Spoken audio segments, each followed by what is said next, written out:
শ্রমিকদের খুশির খবর, প্রত্যেক মাসে শ্রমিকদের 3,000 টাকা করে দেবে মোদী সরকার।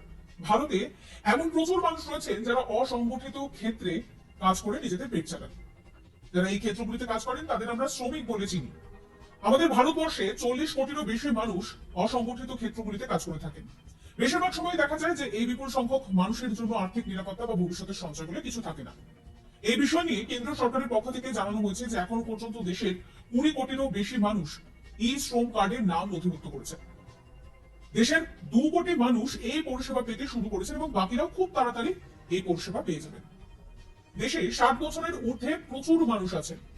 তারা কিভাবে নিজের সংসার চালাবেন? এই অসংগঠিত ক্ষেত্রে কাজে একদিন যদি কামাই হয় তাহলে কেটে নেওয়া হয় বেতন। এই সমস্যার কথা চিন্তা করেই ভারত সরকার নিয়ে এসেছে ই শ্রম কার্ড। এবার আপনাদেরকে বলি যে কি এই ই শ্রম কার্ড।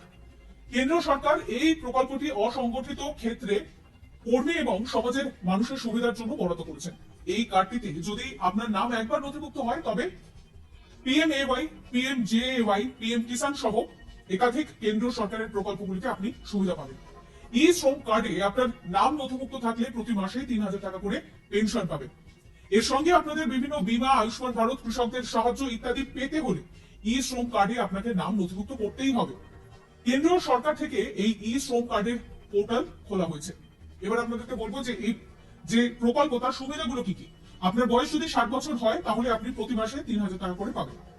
কর্মরত অবস্থায় কোনো কারণে পঙ্গু হয়ে গেলে 1 লক্ষ টাকা আর্থিক সাহায্য পাওয়া যাবে। আবার যদি কর্মরত অবস্থায় মৃত্যু হয় তাহলে 2 লক্ষ টাকা পাওয়া যাবে। 16 থেকে 59 বছর বয়সী হলেই ই শ্রম কার্ডে নাম নথিভুক্ত করা যাবে। এছাড়া যারা ইপিএফ বা ইএসআই এর সুবিধা পেয়ে যাচ্ছেন তারাও এই প্রকল্পে নাম নথিভুক্ত করতে পারেন।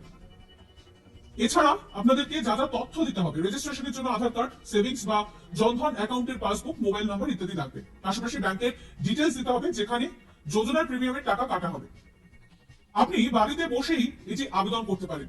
তার জন্য আপনাকে কি করতে হবে? ESHRAM.gov.in পোর্টালে সমস্ত তথ্য পূরণ করতে হবে, অথবা সিএসসি সেন্টারে গিয়েও আপনি এই প্রকল্পের জন্য আবেদন করতে পারেন।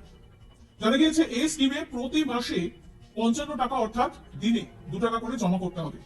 18 বছর বয়সে এই যোজনা শুরু করলে প্রতিদিন কেবল 2 টাকা করে জমা করতে হবে। 40 বছর বয়সে এই স্কিম শুরু করলে প্রতি মাসে 200 টাকা করে জমা করতে হবে। 60 বছর বয়সে যদি করা হয় তাহলে সেক্ষেত্রে 3,000 টাকা পেনশন পাওয়া যাবে।